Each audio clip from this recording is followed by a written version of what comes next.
Testing naton sa ari tadi sa lapit ha. Tumuko naton ng remote. Mabuwa na sa pula nga color pag maandar ang induction motor. Yan. Good afternoon dol. Umpisa na naton, isaylo na naton ang main switch.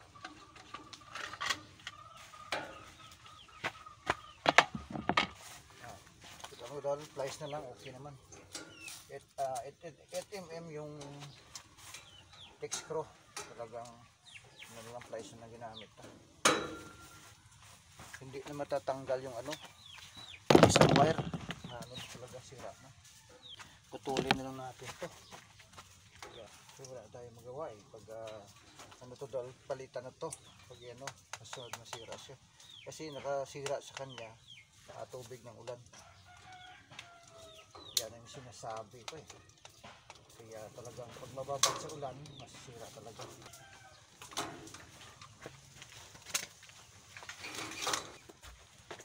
Ang gawin natin, didugtong na natin dito. Nito ang number 12 niya stranded dito sa kanya.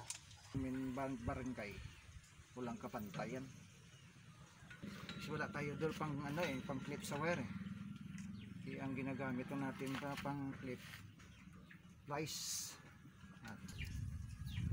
Paglagay ng electrical tape naman doon, dapat tabi-tabi. Ang clearance siya parang ganyan lang para makapal. Yan, hanggang sa matapip Kaya para makapal, balikan na natin konti. Kaya dalawang balik at putulin. Kaya lagyan natin ng tagging kasi positive ito Kasing kurente dito sa amin, negative positive. Dalawa, hindi gaya sa Maynila na puro 110. Dito sa amin, mayroon talagang positive, mayroon negative. Kaya mga idol, gaya ng sinabi ko na, diba sabi ko nasira ng ulan. Kaya hindi na natin tinagal yung screw. Nagdirektan lang tayo dito, dugtong. Kaya ang isa okay pa man at saka sa ilalim may okay pa man. Dinaw? Oh! Lapak mo, butang yan Kaya doon nalagay na nakit natin ng breaker. Mga idol, na sa ilo na namon ang electrical supply namon. Circuit breaker nga 30 pila ka amperes ni.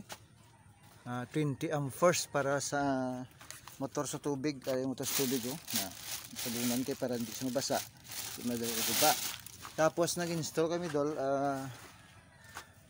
power controller 30 amperes remote 100 meters o 300 meters ang maabot siya sa remote. Kaya ang remote siya dolaryo, kita nyo, remote naman yung remote siya. Kaya hindi na naman advertise ang brand niya para hindi kami ma-copyright. Kaya dola muna sa tapos sarang set up sang modem antenna para sa piso wifi. Kaya amo di kalayo ang among ilabutan sa among signal na sa 150 meters. Kaya dol, itesting naton sa ari tadi sa lapit ha. Tumuko naton ng remote. Mabuwa na sa pula nga color pag maandar ang induction motor. Yan. Amo sa dol, kahit mag-off ka, pindutan mo rin ng off. Na ganyan kaswabe. Kaya pag malayo, halimbawa ang balay mo nasa 50 meters mula sa iyong puso bumba sa amin tawag sa Ilonggo. Sa Tagalog, puso. Tasok, ginrilling sa dal mo. Kaya may tangki sang amo ni.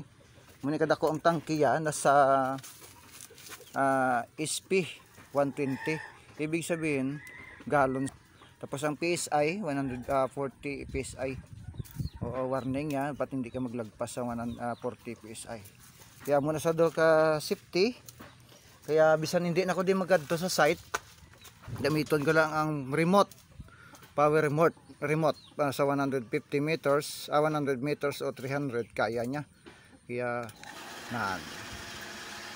para matesting gid namon ni Bro Jim ang akon IT ariso.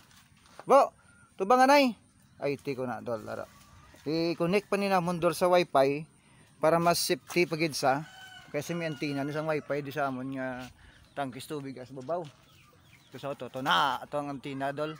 Kaya i-connect ni sa namon dol sa wifi para mas safety pagid saka para maski layo kami may signal, maski diin kami magadto sa ano di sa barangay di sang amon nga purok kamon sir, kaya namin i-on ang tubig namon. Kaya mga idol, testing anay namon ako kami anay RDO para matesting ginamon kay budlay mamusing gitanay kami ni Bro Jim nga duha. Kaya thank you very much and God bless you.